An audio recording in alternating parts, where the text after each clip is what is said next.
I'm recording. Okay, gorgeous. You're listening to Receipts. I'm Jenny, and as always, I'm with my producer. I am here as well. Andrew, hello. Hello. How are you, Andrew? What's going on? I'm doing fine. It's been a really nice weekend in New York. It's been really nice weather. Be outside, staying socially distant, of course. Of Uh, course.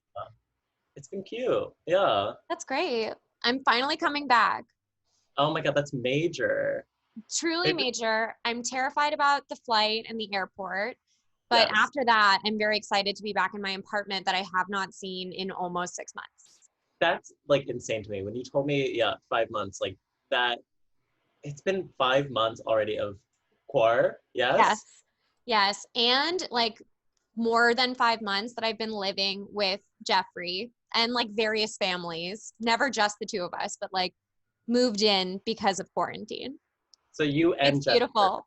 Yeah. Well, That's, Jeffrey's actually coming back a little bit after me, which I think is nice and fine because then I'll have like 2 weeks to kind of settle into my apartment and like feel like I'm back home again. And then he's going to come then.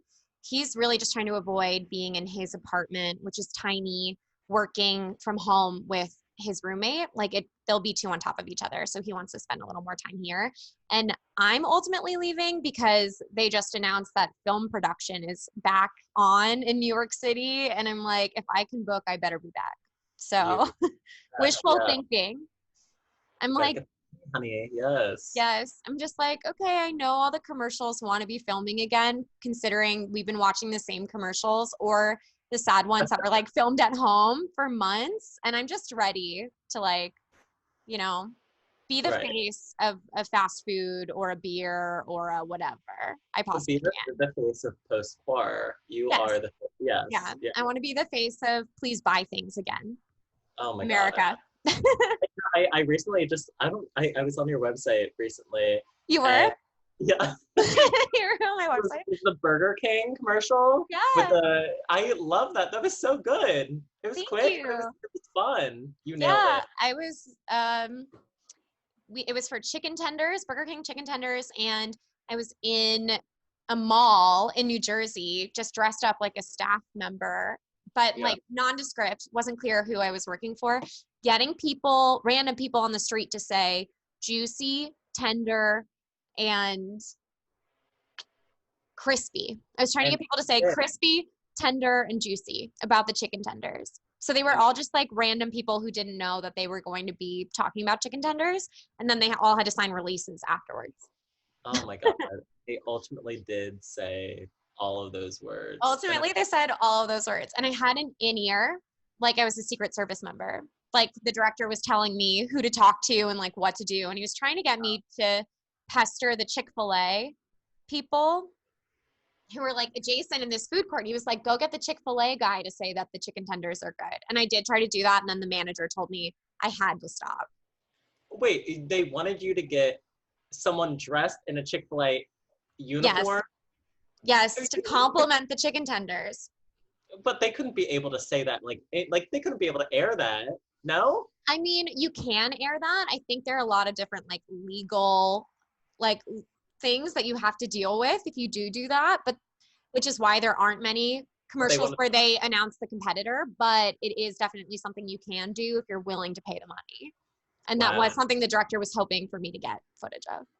Oh, God. You were close. I was so close, but I really was being a menace to this guy, and the manager should have told me to knock it off, as he Wait, did. can I ask you, you had the chicken tenders.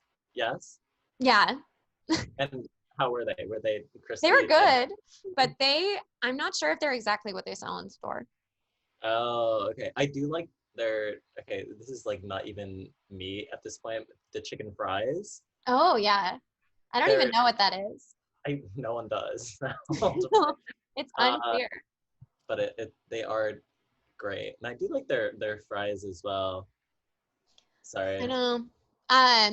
Jeffrey's grandfather, Shelby, who I've been spending a lot of time with, was actually the main lawyer for McDonald's. So mostly we have to promote McDonald's. It's in the family name. Oh, So wow. it was Burger King. I know, right? So what is Jeffrey's last name McDonald? I wish. No. Same. No, Wow. but big McDonald's family over here. That isn't the worst thing, at least for me. No. Okay with No. it. I mean, I'm a big fast food fan, it turns out. Yeah. I've been You're not vegan or vegetarian at all, right? never. Never. Wow. No. I barely eat vegetables. Oh, that's so true. Yeah, me too. Yeah. Same. Barely. I don't, not my preferred food if I get to choose. The vegetable is not the preferred food. No. They're just a requirement. It feels like I have to now that I'm an adult. I I know. have to include them in my meal, but that doesn't mean I want to. You gotta put it on the bird. Yeah. Right? That's It's not just it. do you have any receipts this week, Andrew?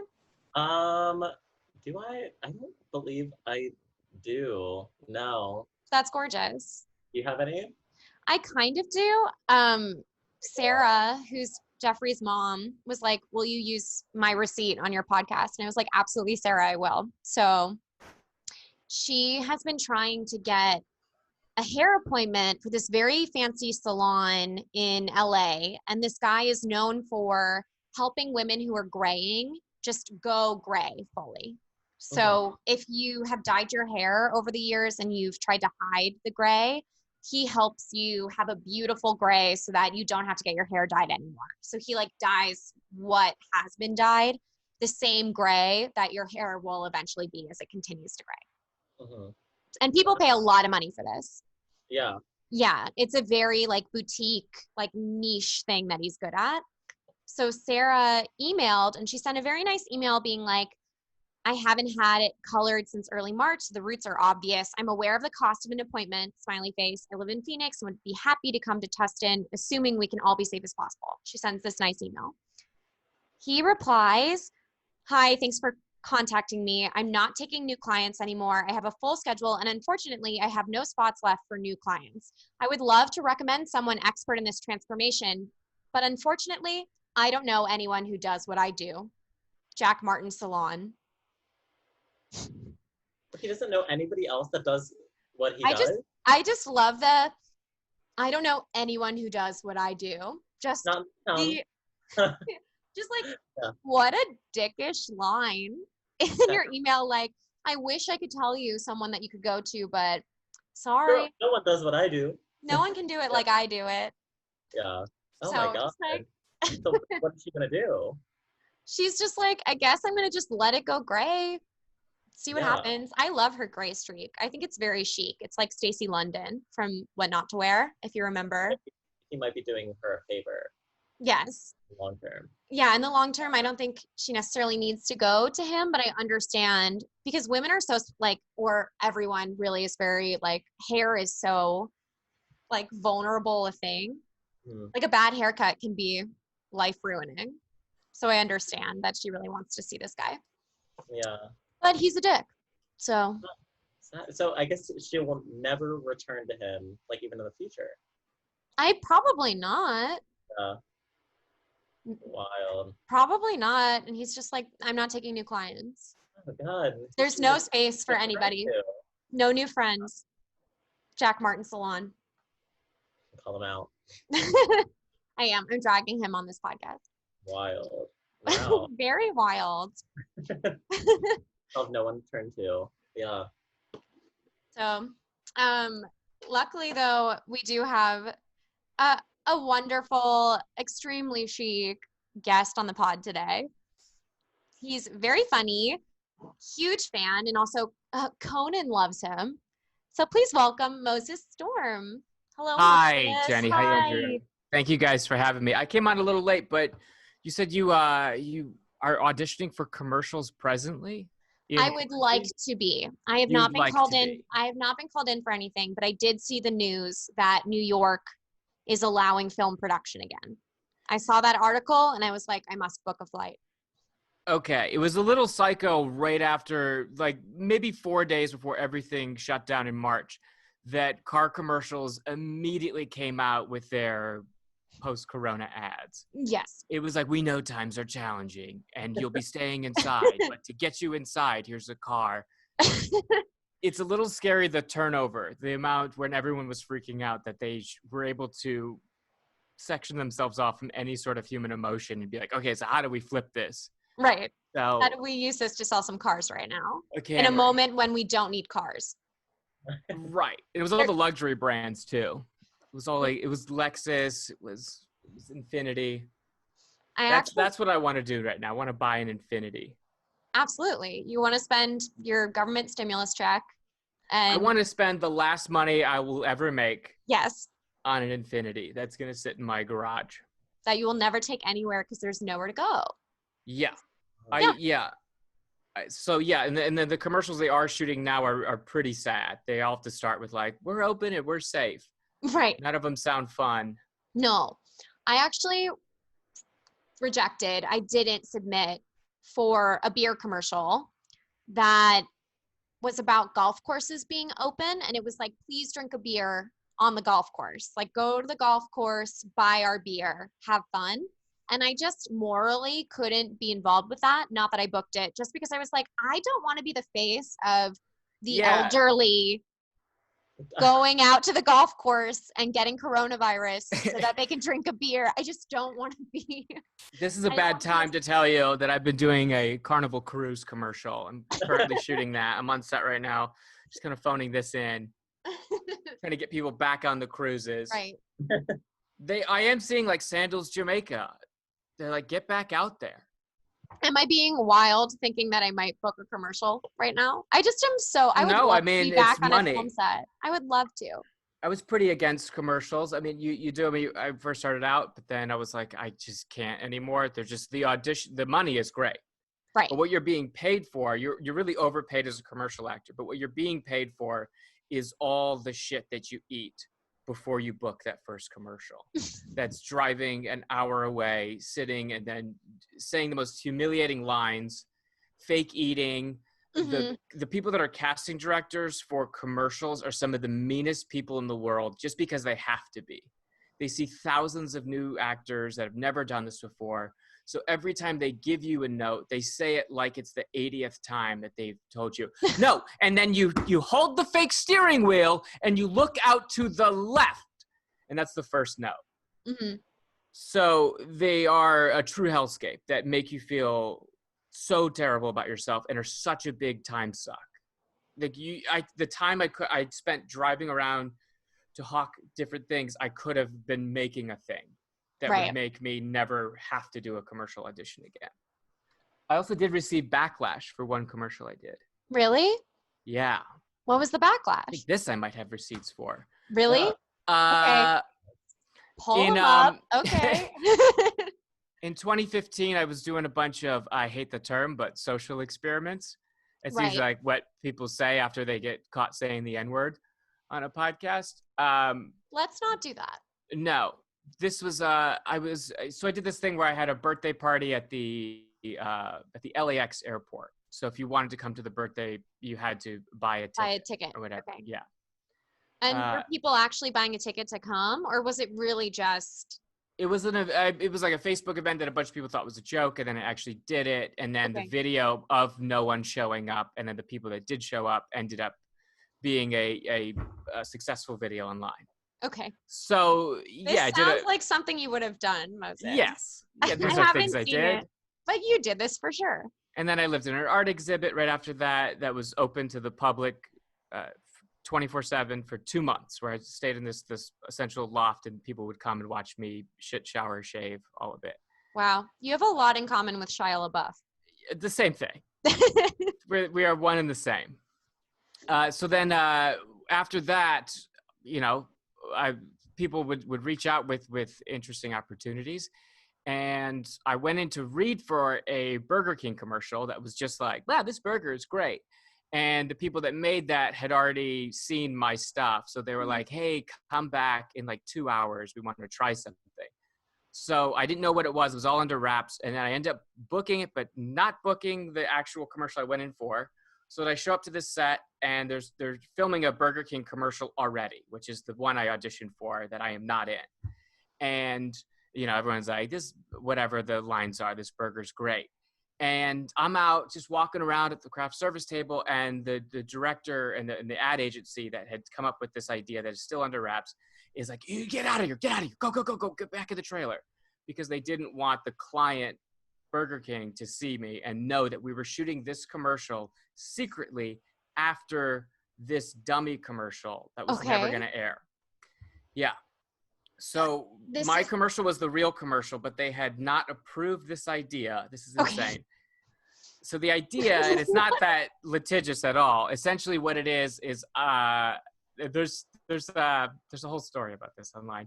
But I set off your Amazon Alexa and or Siri. There's different commercials. So I'm like, we only have 15 seconds for this Burger King ad. So rather than tell you the ingredients of the Whopper, why don't I enlist the help of your virtual assistant? Hey, Siri, what's in a Whopper? And then that would set off a bunch of people's phones. So we recorded that in real life. So me at home watching TV, you come on the screen, and then you ruin my life because now I have to hear from Alexa. Yes, it sets about the Whopper. Yeah. All the Google Home. So then that commercial goes up. Gets picked up by a few things, and then Google disarms my voice from Google. So anything that's my voice tone. So I went over to the director's house after. Google would not recognize my voice. They have technology to whatever your pitch of your voice is and your tones. They would immediately shut it down. So that commercial no longer set off Google Home. So then what about other people who sound like you? Like what do about you mean? Like I'm sure there are other people in the world who have a similar voice to you. Oh, yeah, I could say anything else, but if I personally said, "Hey Google," it wouldn't shut it off. But if someone had already started the conversation with Alexa and was like, "Hey Alexa," and then I had finished whatever that thought was, that was totally fine. But if I said the exact sentence from the commercial, they had disarmed that frequency.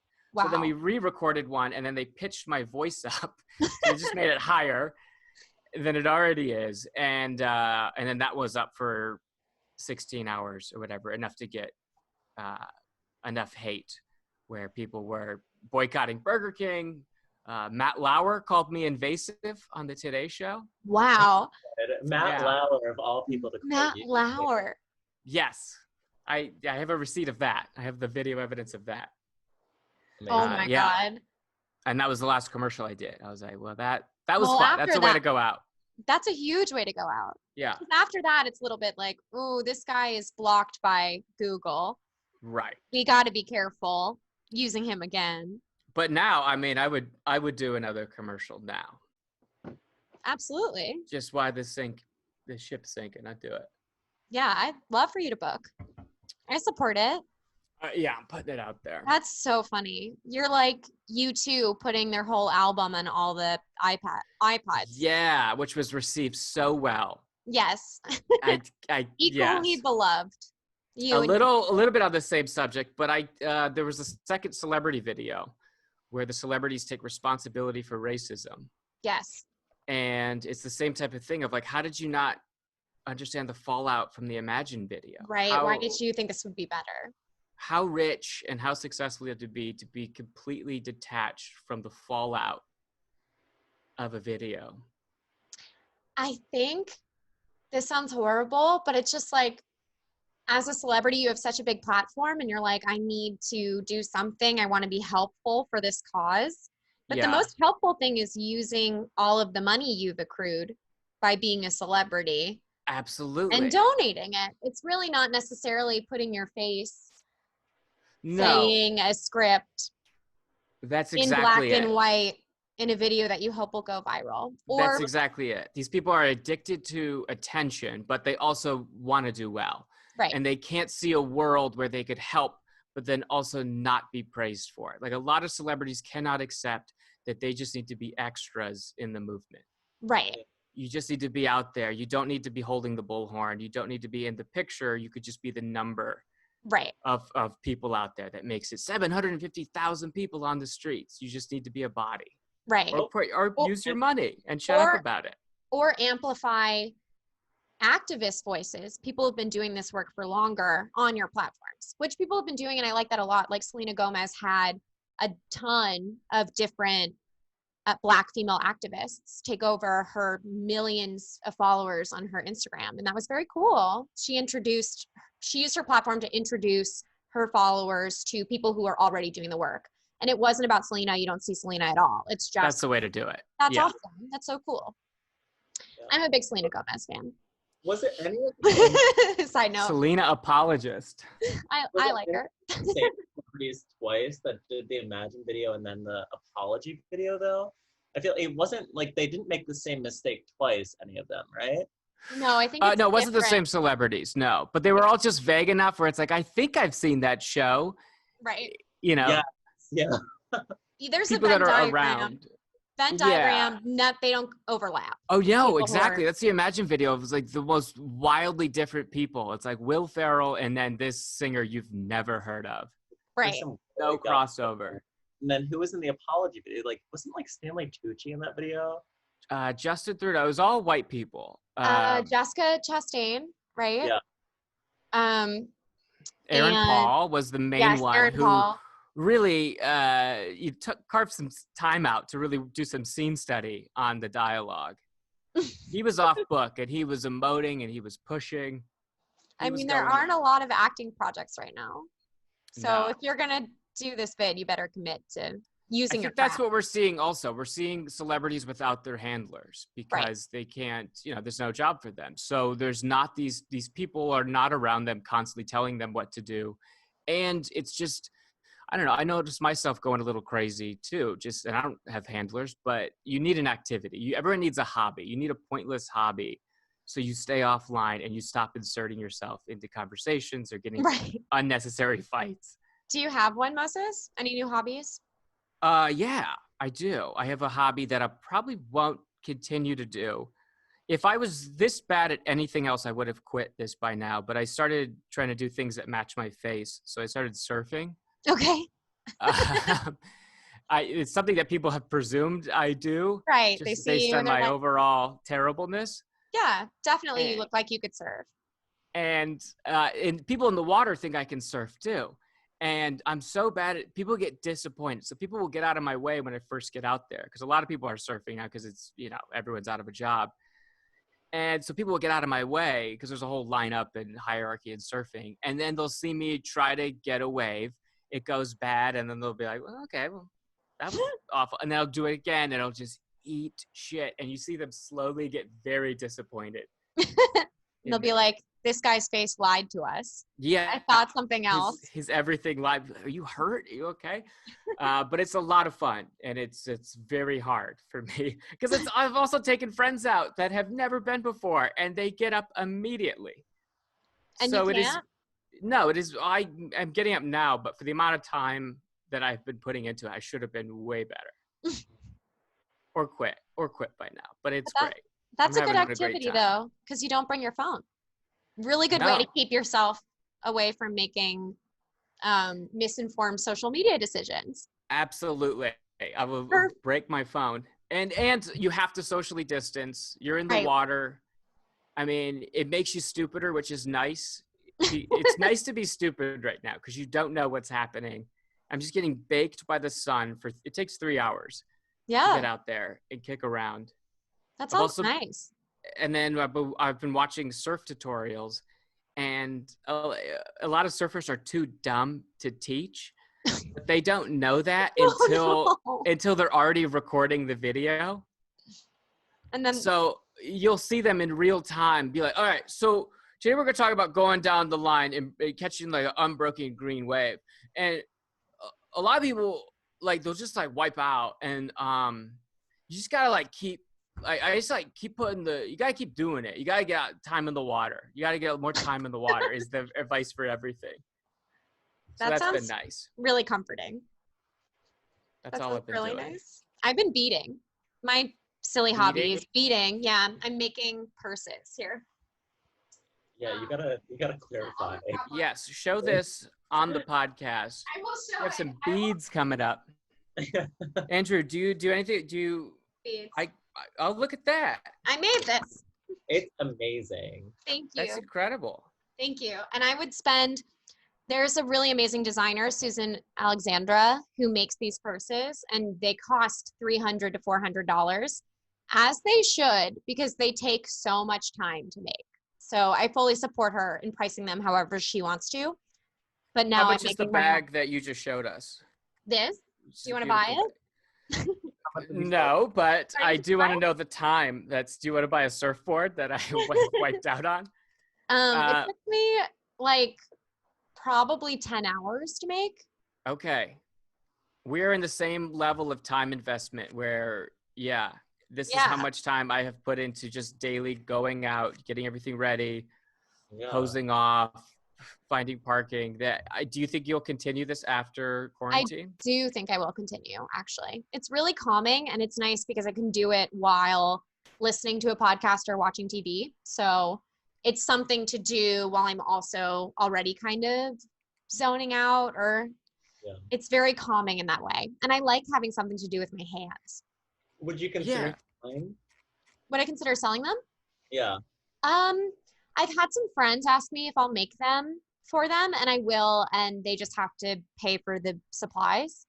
Right. But I don't know if I'd want to have an Etsy shop. I feel like that's like next level. Yeah. I mean, it would match your face. Oh, it's true. It matched Keeping with my the face. theme, it would match with the whole vibe. It would. I definitely look like someone who should have an Etsy shop, and it's disappointing that I don't. Right. Right. Would you make a beaded mask? I So don't in think other it would words, a work. mask that doesn't work. Yeah, I don't think that would work. I think there'd be too many holes for Just the a virus to get heavy, through. unbreathable beaded mask, like those car Yeah. seats. I don't think so, but I have been thinking about embroidering my handle on a mask, which Okay. feels really extra, but also like something I would have. Yeah. I can embroider. You could embroider for sure. Yeah. It's really I'm not easy. great. I know I have embroidered stuff for my girlfriend, which is what a little Really? sweetie sentence. Yeah. Okay, cute. Just like her name and stuff, but it is a huge time suck. That Yeah. even when giving her the gift, I have to kind of slip in how much time it really took.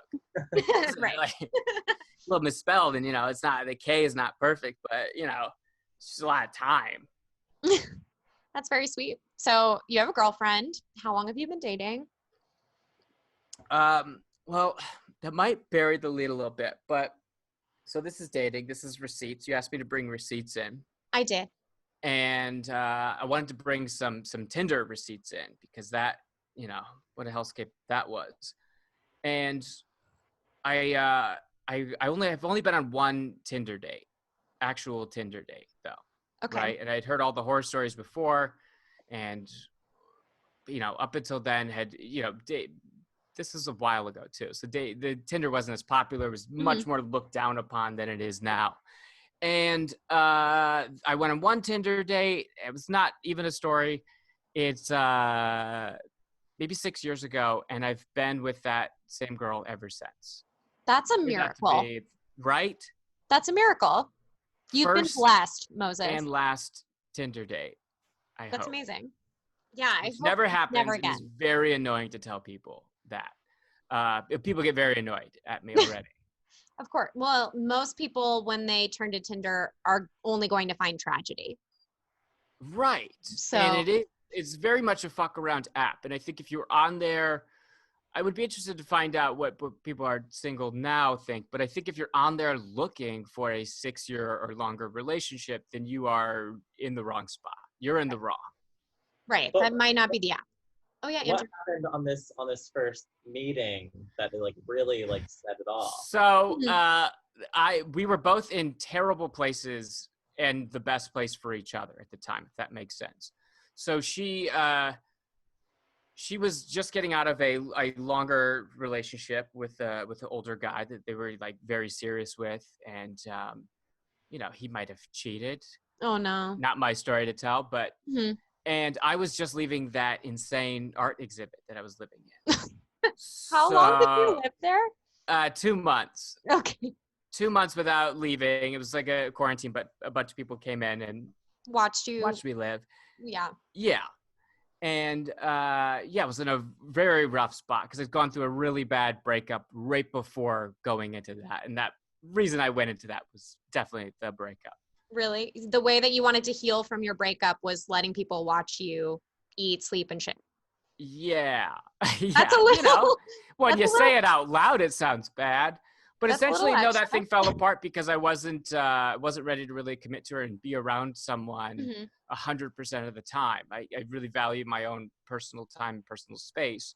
So I loved her a lot, but then that had fallen apart because of that issue.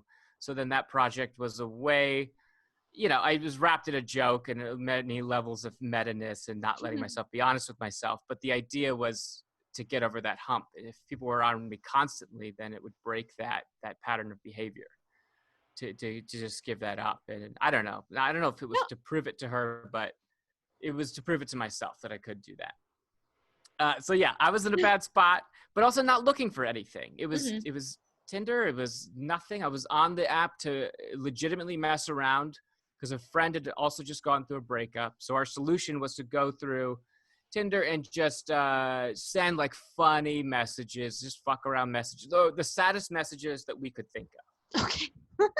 Like, what's the lamest thing? So some of the messages we were sending were like, hey, I'm about to turn 40 and I want to get my first kiss. As the first message, just swiping right to everyone. And the first message I sent to my current girlfriend now was, it was a couple days before Thanksgiving, which is Thursday. And I was like, hey, should I get 1 or 2 pizzas for Thursday? Yeah, like, whatever, I guess, right? A sad joke that she did not get. But she was in a rough enough spot to be like, yeah, whatever. I guess we can get 2.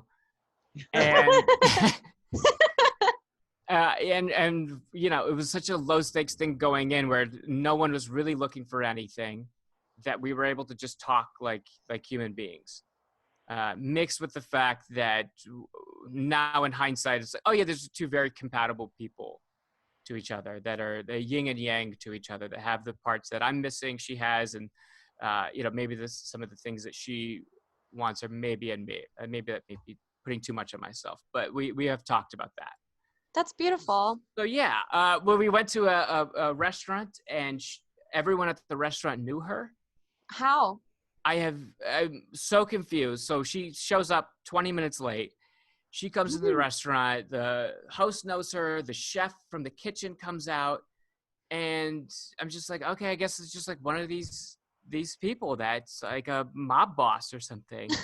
And she was in such a rough spot that she forgot to tell me that she had worked at that restaurant. Okay. Like 2 years before.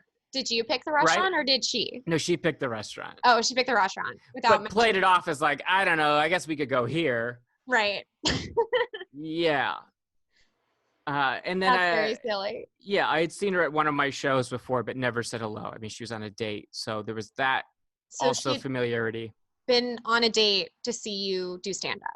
Wasn't my show, it's the Moth. So it's like, yes, I was on stage, but anyone can be on stage that can write their name and put it in a tote bag. Because you just get drawn at the show and then you tell a 5-minute story. So she would go to that regularly. And then the one that I got up at, I had seen her in the crowd. So I remembered her face from that. Wow. Yeah. It's a little like a movie. Right? Yes. And also, I can't believe that a social experiment, again, like going on Tinder to be silly and sad, has ended up in a 6-year relationship. That's amazing. Right. And I don't want to, make it sound too cool. Like, I'm just nothing. Like, everyone in the back of their mind, if you even go on that way, I'm just going on you to fuck around. Like, you are looking for something. There's a half part of me that'd be like, well, I mean, what if? At the very least, you get to hook up with someone. Yeah. So then it was around the holidays, so everything got accelerated. Where there's no time to be like, what are we? Are we dating? What are we doing? Because it's like, well, it's Christmas now. Right. Who are you bringing home for Christmas? It's New Year's. Who's your New Year's kiss? And then her birthday, and then Valentine's Day. Yeah, that's a lot of significant other relationship solidifying moments all at once. Yeah. So it was, I don't know if I was forced to, but from day one, I was very sure about her, and I've not been sure about a lot of things. So that's much so that when I have like a creepy grandparent story. Okay. You know how your grandparents have the worst stories? Like, it's been talked about in stand-up where your grandparents are like, I met Ethel at her bus stop. She ignored me and she ignored me and she said, go away. And I kept showing up. And then now it reads like Crystalia allegations. But Yeah. um, Yes. so at that original first date, after she says goodbye to her mob partners at the restaurant, we're walking outside. I walk her to her car. And I go in for a kiss, which I usually don't do on a first date. I've had just the opposite experience. People are like, how come you didn't kiss me? And she backs away a little bit.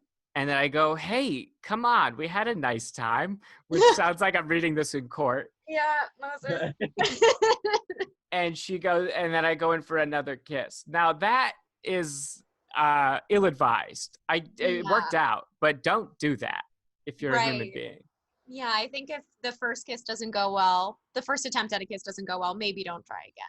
But I'm happy it worked out for you. Yeah. Have it since? Like, what was her initial hesitation? She was like days out of a very long relationship. So she's like, I just didn't think you were going to kiss me. It wasn't like pervert, gross. Yeah. Predator. It was like, I just didn't know this was coming. I just have been with this other person so long and was really settling down with this person that it's been a while since I have kissed anyone else. Yeah. And that first date was truly days after she had a breakup? Yeah. So she was just looking to fuck a human body. Okay. So like male, female, non-binary, didn't matter. Just like someone to wipe the slate. I get that. She later told me that she was crying in her car right before the date. Oh. So that's the emotional state that she was in. She had left a crying session with her best friend to then come on this date because it was like, it's 8. Right. I have to go to this Tinder date with this guy who's going to get 2 pizzas for Thanksgiving. Yeah, absolutely. So all of these things on paper just sound awful. Like, not only just like, these people should not, but then also like, maybe that's a crime. But it, against all odds, it worked out. Now, it is a very privileged Tinder situation. But that being said, if we do break up, if something terrible happens, this automatically then becomes the world's worst Tinder date. Right.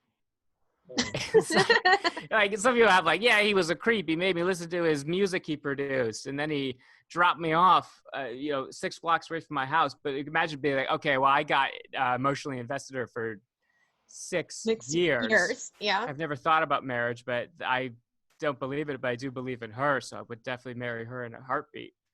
And that didn't go well. So that would be a very, very bad Tinder date.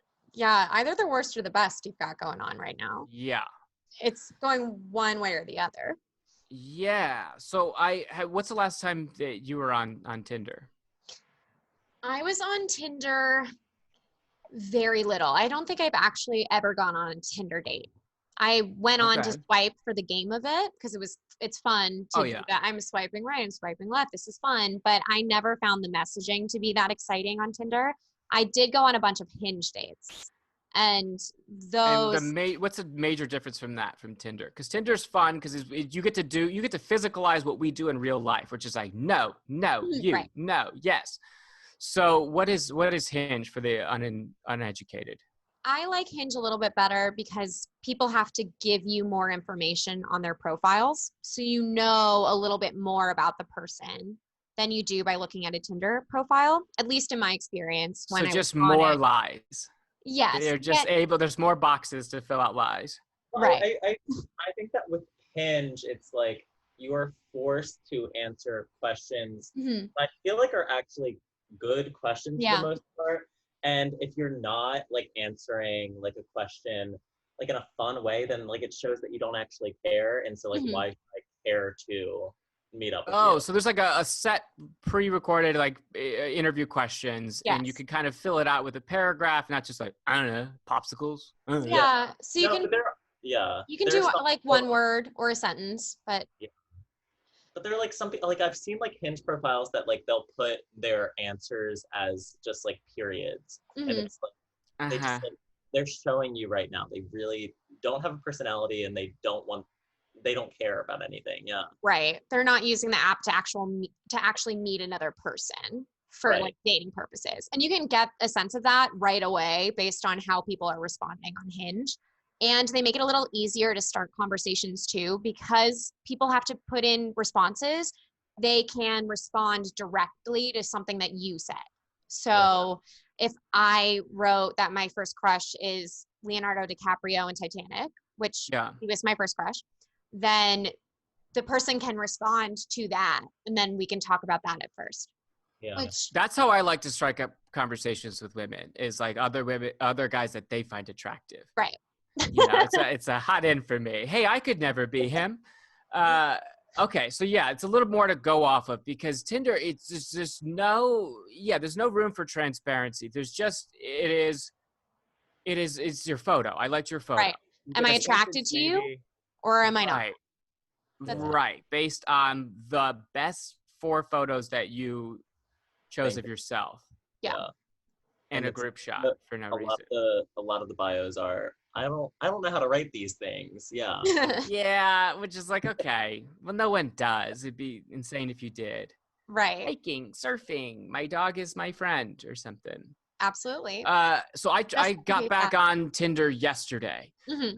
because I'm trying to cheat on my girlfriend.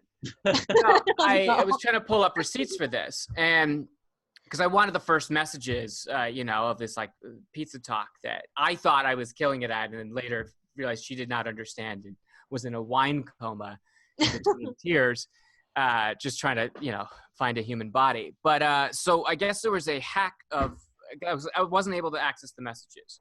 That is so sad. I'm just sad about that in general, because it'd be nice to have those. It would be really nice to show to your have children that embroidered on a pillow, just like the blue, right? It'd be really sweet. Framed in your home. I'm going to find a way. So if anyone that's a listener of the podcast can figure out a hack to get the old messages, because some people, I posted something on my Instagram about it, trying to get help from it. And some people said buy the premium version, which I did. I can't believe you purchased premium for this podcast. I did. So premium, they boost you to the top. So then now I have all these friends texting me like, hey, did you and your girlfriend break up? I no. If you pay money, you get to the top.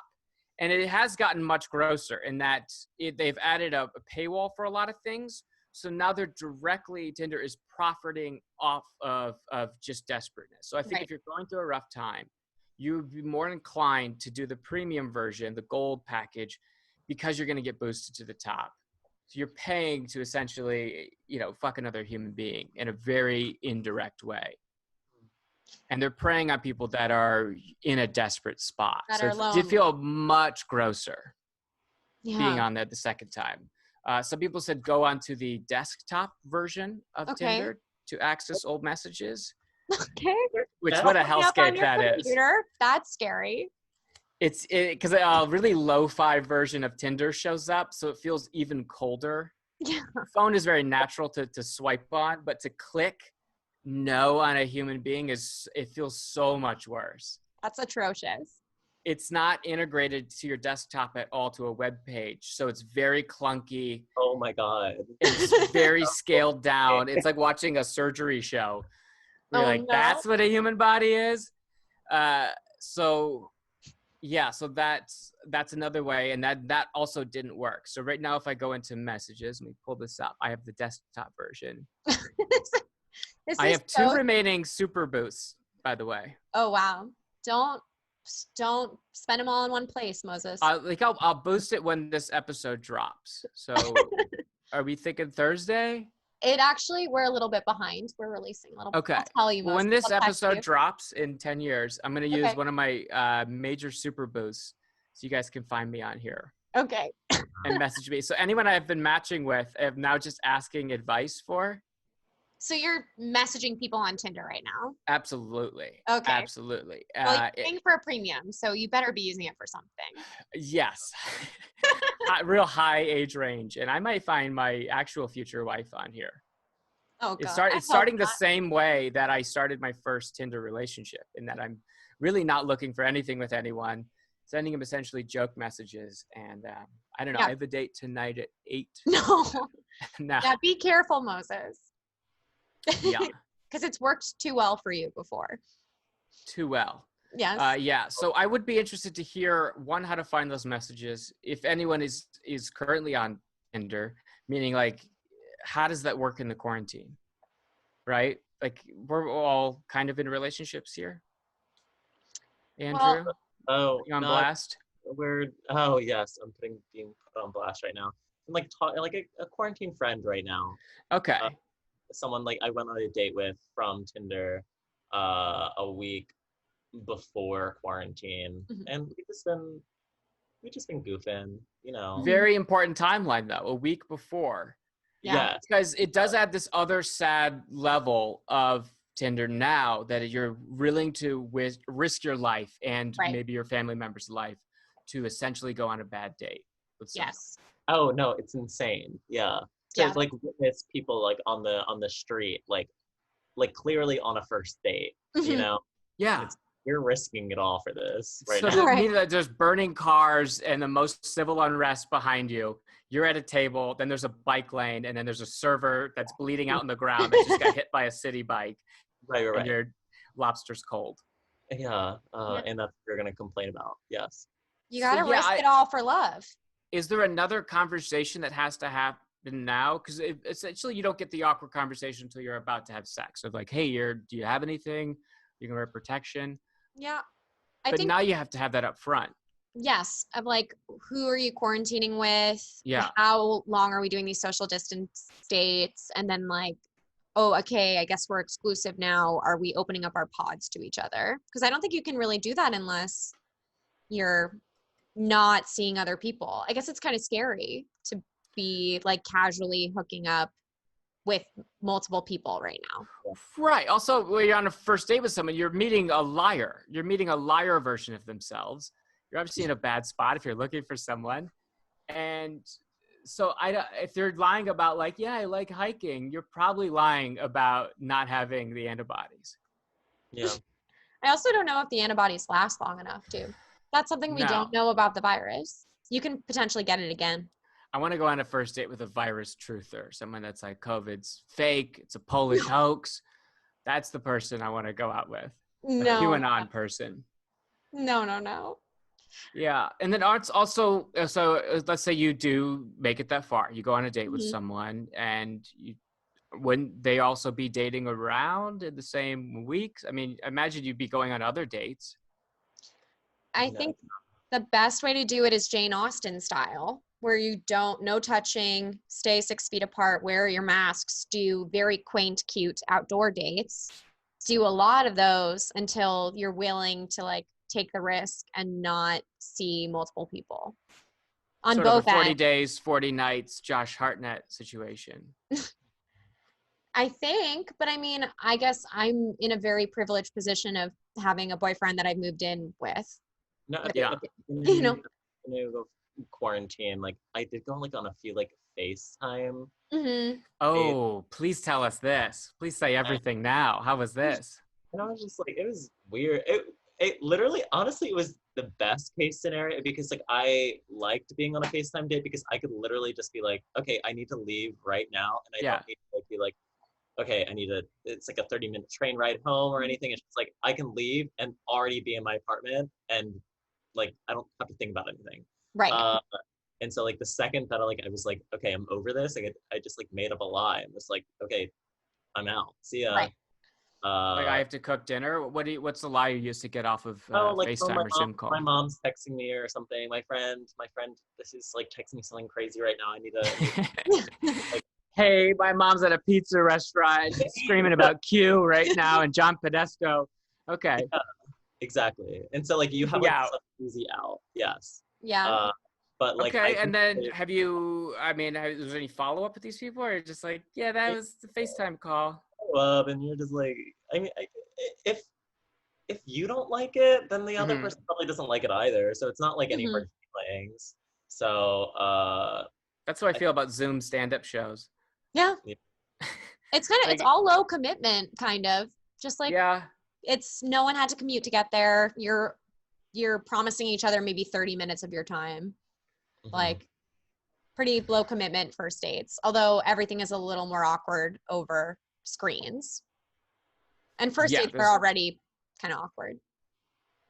Right. But maybe there's a little level of like, you know, I'm in my own apartment. I could just hang up at any moment if things get too weird. You don't have to leave. You don't have to worry about your bottom half at all.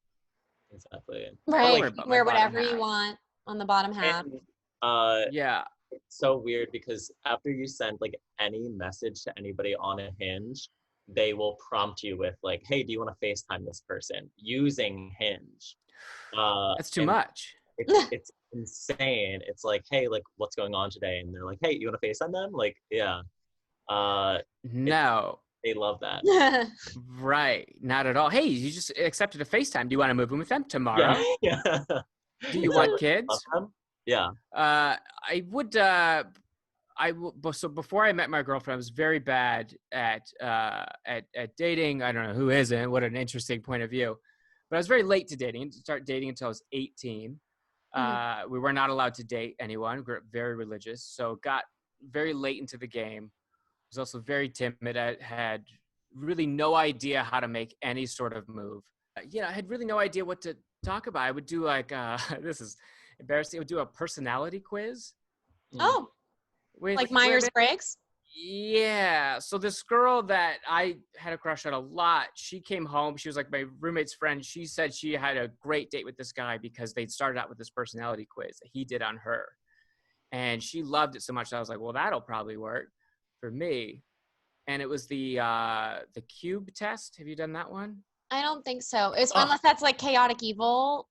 No. No. Let me take you through it. We're gonna do it for you. And this is me at 19 thinking that this is the personality.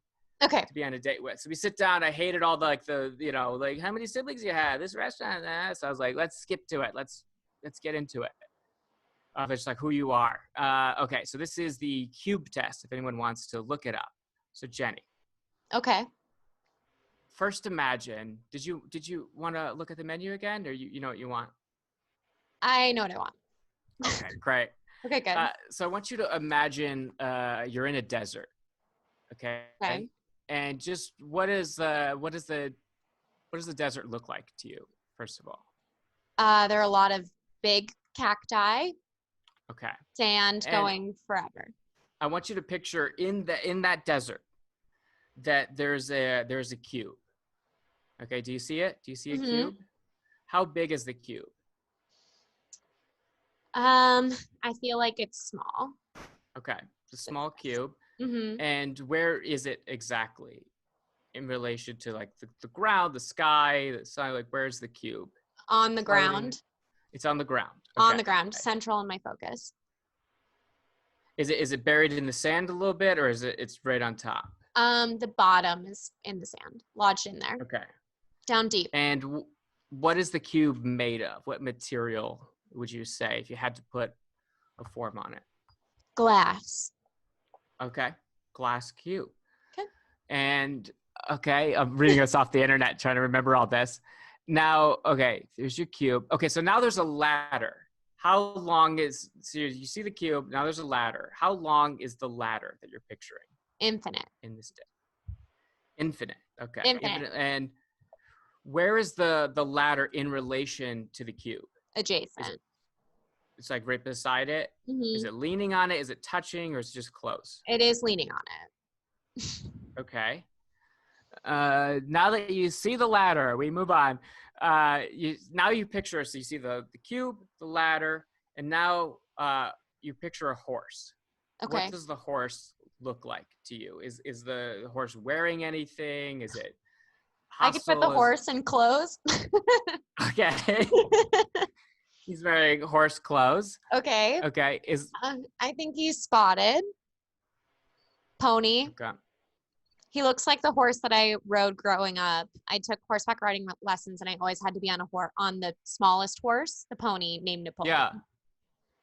Napoleon. I always had to be on the smallest one too. Yeah. Named Napoleon? I had to be on a donkey one time. Oh, sad. Exactly, Napoleon. But they always gave me the smallest horse, and they were like, "This one won't move, so here's a stick." And I was like, "Well, I don't want to do horseback riding." You had to hit the horse. I was always disappointed. I didn't have to hit the horse, but I was always disappointed to not get a regular sized horse. Just want a real horse. Yeah, just give me a real horse. Okay, so so the horse is the horse wearing anything that a horse would wear? Not like a funny hat, but anything. You've seen a horse. Is he wearing anything, or is it No, bareback? nude. It's a naked horse. It's a nude horse. Mm-hmm. Okay. And the horse's emotional state is relaxed, he's happy. Loving it. Okay. The horse is absolutely happy, loving it. And okay, he's free, right? He's not and he's locked free, up or anything. I don't own this horse. No one owns this horse. And where's the horse in relation to the cube? Is he pretty close to the cube? He's kind of far away. Far away. Yeah. Okay. And now see the horse, the cube, the ladder. The last thing is you see some flowers. Okay. And where are the flowers in relation to the cube? All around it. All around, covered. Mm-hmm. How many flowers do you see? Tons. Tons of flowers. Okay. If you had to put a number on tons. 200. Rough. 200. Okay. Okay. What's my personality, Toxic? What's your personality? Last thing is there's a storm. Is it far away? Is it close? Is it large? Is it scary? How do you feel about the storm? There's a storm that's... Okay, there's a storm. I think it's far away. It's not coming anywhere near me. Terrifying if it were in my vicinity, but it's not. Okay, not at all. It's not a big storm at all. Yeah. Okay, so the first thing, here's your personality, Jenny. Okay. And we'll, can we get just maybe soup, something a little cheap? Yeah, and then refills are free, right? Okay. Moses, on our date, you would ask to get a cheap thing in front of me? Yeah, to show you I'm down to earth, you know, and then I flash you my wallet, which is all hundreds, baby. Okay. So the cube is how you see yourself. That's your ego. Okay. So you said it was small. Yeah. It was on the ground. Some of it was maybe a little bit buried in the sand. That's the size of your ego. Okay. Essentially, of how you see yourself. And then I asked you. Is that good or bad? No, it's just what you are. Okay. I would say it's good to not have a giant ego. I know. I'm like, should I have said the cube is as big as the Apple Store? No, my cube was huge. Andrew, of course your cube was huge. Oh, Andrew, I would like, were you kind of like playing along in your head too? Yeah, my cube was huge. It was completely on this very barren desert. There was no cactus or anything. The horse was not wearing any garb. Okay. The storm was right there. And the ladder. The ladder. How big was it? Where was it related to the cube? It was leaned up against the cube, and it was as tall as the cube is. And the flowers were to the left, and there were probably about 30. It was like this little patch. 30. Would you say that's a lot in relation to the desert, or just? No, it was just like this weird little patch that was weird. Okay. Yeah. Weird patch. That's going to come in later. So the transparency of the cube, what the cube is made of is how open you are with other people. So you said all glass. Mm-hmm. Would you agree that you're pretty open? I would say absolutely. Absolutely. Good. Andrew, glass. what was your material? Mine was plastic. Okay. Plastic, disposable. Yeah. Disposable friends. You'll be open to anyone at any moment. Or I think plastic, you can't see through it. No. Yeah. Plastic. I was thinking a Rubik's Cube. Cool. Time. So, the plastic. Also, cube. the cube itself was wherever it was how grounded you are. Long walk to get there. So, Jenny, very grounded. I guess. I don't Andrew? know. Mine was on the surface. Yeah. Right on the grounded. surface. Pretty grounded. The distance between the ladder and the cube shows how close you are to your friends. Oh. So one, you said the ladder was infinite. So that's infinite amount of possibilities of friends. I mean, would you say that you would have interaction with someone? You're like, yeah, that's my friend forever. I hope so. I mean, I'd love to be friends with as many people as possible, but I'm always worried people don't like me. And that's why I'm a comedian. Oh, yeah. So... a deeply troubled person. So yeah, then the ladder was like a PR move of I like everyone, anyone that can give me a job. So the ladder is your friends, Andrew. Did you have an infinite ladder? Was it big? It was as big as the cube, which I guess is big. big. Yes. And then, Jenny, you said Yeah, the ladder good. was not touching the cube. The I said ladder. it was leaning on. Oh, it was leaning on. Sorry. So then I guess that's great. I mean, that means that's how close you are to your friends and how close they count on you for support. Mm-hmm. So if you're the cube, the ego, the ladder that's infinite, leaning on that. So your friends can count on you. Okay. To be there for them. So what do you do if someone's like, my cube is bigger than the desert and my ladder is a doll size and it is fallen over and you're on a date with this person? I think, well, one, I should preface this by saying no one I did the cube test with, I went on more than 3 dates with. Okay. Like it wasn't a relationship. So I don't think it works, and you shouldn't do this if you're a young person. It wasn't great for me. But there's really no wrong answer. I mean, there's nothing wrong with having a big ego if you believe in yourself, especially if you're a performer. that for people. Yeah. And the idea is like, there's really no wrong answer. If the cube's far away, it's like, yeah, I don't feel like I don't have any friends. And it's a way into a conversation that's a little bit deeper than like, so do you go on a lot of dates? Right. You immediately we're talking about things that are more surface than the weather. Right. Like, what does your dad do? We don't have to. Yeah. Right. Like, so we're just talking about things a little bit deeper. Andrew, was your ladder resting on the cube? It was, yes. Mm-hmm. I have a question about the horse. How does this come in? Yes. So that is next. So the horse, if it's tied up or if it's restrained in any way, that means that you like control in a relationship. So if it had reins on it or even a saddle or something, like even the blinders on it, it would be like, oh, I like to be controlled. Jenny, you said it was spotted, it was naked, it was free. So don't need a lot of control on whatever your significant other's doing. I have no idea where Jeffrey is. What does he do? Andrew said a ball gag. Yeah, I did say on that. The horse. Yeah. Okay. Yeah. What does that mean? It's actually freer. It's much freer than a saddle. The wilder the horse are, the wild you are in your relationship. So if the horse was like bucking around and crazy, it's like you're all over the place in your relationship. My horse was like guarding the cube. It's like that you couldn't even go up the ladder. Wow. So it's like maybe I would say that if Andrew and I were on a date, it's like, oh, you're really looking for a partner to support you. Like one of your friends, basically. You want to date someone that you can also really be best friends with. Wow. I'm glad it's coming across. Yeah. Also, Andrew famously has some beautiful horse art in his home. Oh my God, I do. Yeah. More than one? I used to have that horse, and then the pin, the tail, and the donkey, pastel, and then I have a picture of a horse right there. And a llama. And and I have a llama as well. Look at this. I'm sensing you like horses. We've talked about it before. I do not like horses. I'm just continuously given horse wall hangings. Oh yeah, you just get one thing. So then if someone goes and they have a FaceTime date with you, they see a horse in the background, they'll maybe send you something. It's another horse thing. You're like, I got to put this shit up now. Yes, because I these men on Tinder just send me things, and I love that about them. Yeah. A sugar baby. You're a sugar baby. Sugar baby. And I don't want money. I just want your horse. Speaking of little sugar babies, the flowers, that is how many kids you're one thinking about. Oh my God. I said 200. So you said 200. A ton. 200. This and cannot Andrew be said accurate. a weird little patch. Andrew was a weird little patch of kids. Just want a weird little patchy kid. Just a little weird little crop of kids. And how close they are to the cube. I don't remember your answer on this, but it was how prevalent it is on your mind. So if they were like right under the cube, it's like, hey, this needs to happen tomorrow. Mine were like surrounding it. And I promise I'm not baby crazy for 200 babies. Far, actually, now. Yeah. now I take it back.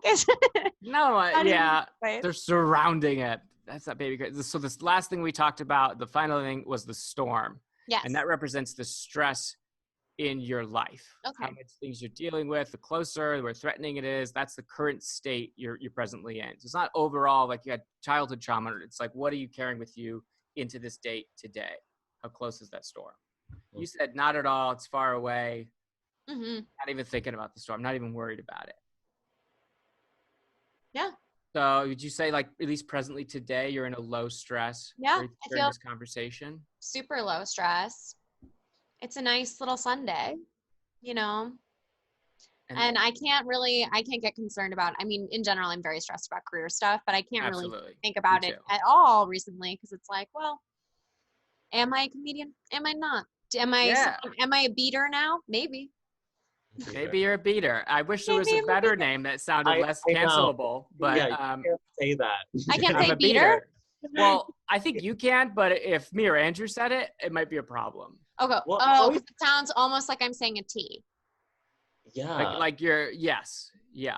I always have an issue with the term wife beater. Beater, right. What is that all about?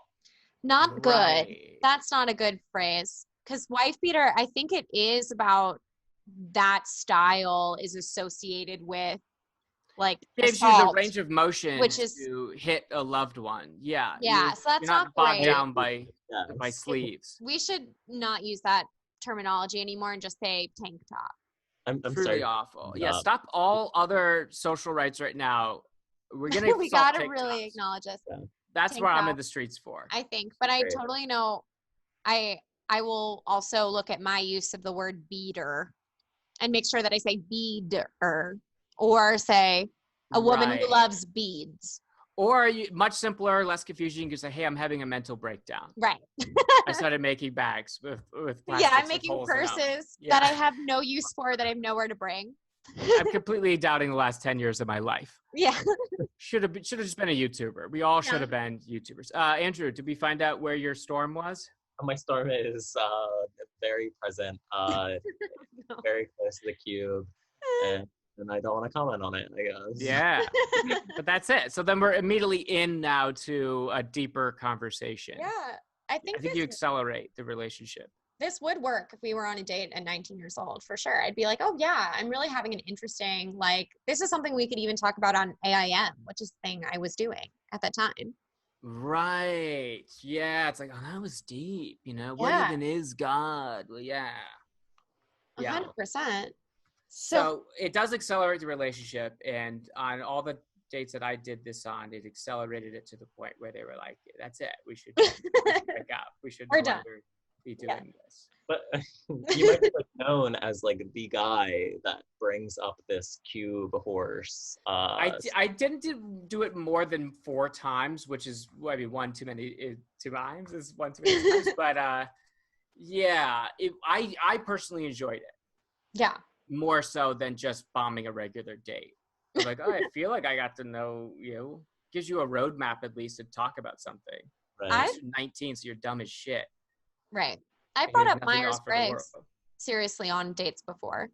Just being like, have you ever done Myers-Briggs with your Myers-Briggs? Because it's very interesting to me. Yeah. But I guess, does that also make my date a little bit corporate? Oh, yeah. They try to cancel your date. Do you remember the first date with your current boyfriend now? Of course. We were set up and I had him meet me after a show. So I picked the bar. It was pretty close to Union Hall in New York. And we ended up going bar hopping and we were pretty drunk by the end of it. And on the date, I got hungry. So we picked a bar where they had food. And the only thing they had on the menu that I was interested in was an artichoke. And he actually just told me, we had dinner with artichokes recently here. And Jeffrey wasn't eating his artichokes. And I was like, hey, Jeffrey, remember when we went on our first date? And I was like, I'll get an artichoke. And you told me that you would have some of the artichoke. And then I ate the whole thing by myself. Like, do you not like artichokes? He was like, yeah, I was just kind of nervous. So I said that I would pick at it, but I don't like artichokes. Oh, what a sweetie. Isn't that sweet? And props at my point that everyone on a first date's a liar. Is lying, yeah. Yeah, and then, but it's nothing wrong with that. It's like you have to be. You can't be like farting and you know, shouting conspiracy theories. These are all the horrible things about me right now. Like, So he ate an artichoke for you. No, I mean, he didn't really. I kind of ate the whole thing by myself. And then our first kiss was in that bar, actually. I had just eaten an artichoke, which is like very nice. It's a pungent one. Yes. It's one that sticks with you. So rather than put on a false personality of doing a personality quiz on someone, another way to accelerate a date is alcohol. Yes. That gets people talking real quick. It's not that my dad didn't say I love you. It's just that, you know, he would leave right after he said it. Yeah, alcohol does help. For you now, so you've been dating your girlfriend for 6 years, and you're currently almost 6 years in December. I mean, it's like 5.5 really, but yeah. Has quarantine been helpful or hurtful for the relationship right now? It's been overall helpful. I mean, I've been more sure about her. If you could go through this with someone, very accelerated, and we're dealing with a lot. I mean, her mom is also here because she has to be here. Oh, okay. Who's immune compromised. Oh, and, no. It's a whole complicated situation. So that's scary. It is, again, accelerating things a lot faster, but it's also it's making me more sure about her. I mean, of course, no one is designed to be around a human being for 100% of the time. Right. I mean, especially before this, I was on the road constantly, and, you know, we'd have a week together and I'd be out for 2 weeks. So that's, I've definitely been fighting more, but I mean, when it first started, but now everything is completely leveled out and I'm more in love with her. But it is a dangerous thing. I think we talked about this last time you and I did something, that I've had more time to win an argument, which is dangerous. Oh yeah, we did talk about this. Right? Where it's just like, I could end it, and I would end this before if I had to be on a plane in the morning. I'm wrong. But I'm like, I'm sitting back now because I have 23 hours to kill, that I'm like, well, you know what? No, what is that pattern of behavior I do? Really picking at the sore for no reason. I've since stopped doing that, but that's good. I support you not doing that anymore. But I noticed myself slipping into that. Being like, well, I've got all the time in the world. I'm not going to drop this. Let's just see where this goes. Let's see how, because I normally lose fights now. You know, you got to be strong enough to know when you're wrong. Yeah. But I've had more time to be wrong now, if that makes sense. Just to sit and being wrong. And just, you're so wrong, and you start creating these, like, I see how the government's mishandling the situation, because once you won't admit that you're wrong, you keep having to make up more excuses for why you're not wrong, and covering other things and creating more insane theories. Have you fought more with Jeffrey? We don't fight very often, but we've had some difficult conversations for sure. And about these flowers surrounding you? Yes. About how I'm baby crazy. No. But we definitely had some difficult conversations, and honestly, it's always because of alcohol too. Drinking gets you talking about things also that you don't fully feel. You just like are feeling more in the moment, you know? So it's reckless. Not good. Yeah, it makes you reckless. And honestly, I'm never my best self when I've been drinking too much. So I have been working really hard on not doing that, but there was a period of time when we were in Michigan and we were living with very fun friends. We like went with a quarantine family in Michigan in this childhood home, very silly story, but we were playing drinking games all the time. And it was really like encouraged over drinking, and that was not good for me. And these are his friends too. So you're in that bubble of like, oh, they have all this rapport. Yeah. And they can say the meanest things in the world to each other drunk, but you're kind of the new face here. So you're a little odd man out. Yeah. And that was really difficult for me for a while, though I love them. Like, I hope we date for a really long time. Yeah. Like, I love Jeffrey. I love spending time with him. And quarantine's been good for us too, in that, like, if we can be okay spending all this time together in a pandemic and be stressed out and nervous about the state of the world and still, like, love each other and want to be with each other, then, like, that's strong. So it's been good for us in that way. But absolutely.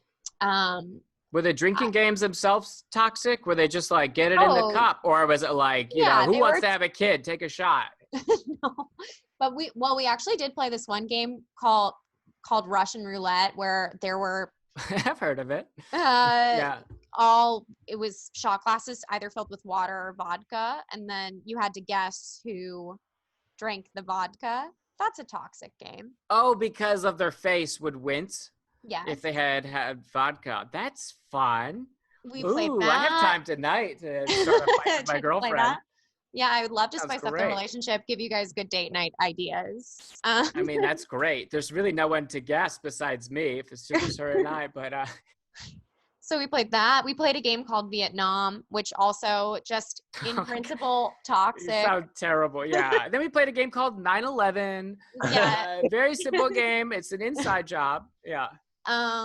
So yeah, we also played card games, regular family games that became drinking games. So Okay. like this game Wizard, which we called Wizard, which is a betting game. You like bet against everyone that you're playing with about who's going to win each round based on the cards that you have. And you just have to make your bet. So if you bet that you're going to win 2 and you win 2, then you get points. And if you bet that you're going to win 0 and you win 0, you get points. But if you bet that you're going to win 1 and you don't win 1 or you win 2, then you lose. And that person would have to take a shot. Again, there's Got like it. 15 rounds, toxic game. Very, very toxic. Yeah. Yeah. So that was tough for us, but we don't fight very often, but I do get very sad. Okay. Yeah. That's normal. I think you're a That's psychopath normal. if you are one crushing it with all these career opportunities. Actually, quarantine's been great. I think you're a psycho, and if you're happy, you're not paying attention, or there's chemicals that are missing in your brain. Yeah. But would you say that you guys are better for this? Like no one would wish this on someone, but you've had the time to really hunker down and get to know each other. We're definitely at a different phase in our relationship than we would be had we been dating for the same amount of time without a pandemic. 100%. So if you are single right now, if you had to give advice to people that are single, I don't even know what to say like that. I would say don't give money to Tinder. Premium's not worth it. No, it's not worth. I mean, you get an initial boost, but then cancel right after. But people get on. But it's just like you're starting in such a bad place where you already have to have this awkward conversation. You can't really trust that person if they've been out with other people. I mean, sure, the date could kind of be fun of like, oh my God, isn't this insane? It gives you something to talk about, but I don't know. It is, it's ill-advised. The sooner we all stop going up and meeting up with random people, the sooner this will all be over. I mean, it's very easy for us to say that, having someone. Right. But I would, just from being on Tinder for the last 4 hours, would say stay away. It's gotten much sadder. It was pretty sad when I got on it, and it is very sad now. Let's see if I match with anyone. Should I refresh? Tell us. Yeah, refresh. Honestly, this has moved so quickly. We've been having a really fun leisurely chat. So it's like, it's time. It's time. It's kind of time. So how should our listeners find you, Moses? I am at Moses Storm and super boosted on Tinder when this episode drops. At Moses Storm across the board, and we have a match. We have a super match. Ooh, super match. Yeah, I believe with Diana, 34. Oh, Diana. What do we say to Diana? Make a reference to like the song "Dirty Diana." Like, are you dirty? So just say "Dirty Diana." Are you dirty? Okay, Dirty Diana. Are you dirty? What did we say? That's not going to get me in actual trouble. Yeah, I think you might get in a little trouble. Dirty Diana. I love that song. Stay inside, yeah. Oh, Dirty Diana. What size is your cube? Okay. Oh. Yeah, and send her the cube. Send her the link to the test. And send. That's perfect. Wow. That's gorgeous. I hope Diana listens to this. Thank you so much, everyone who's been listening. I'm Jenny. And I'm Andrew. And there's receipts.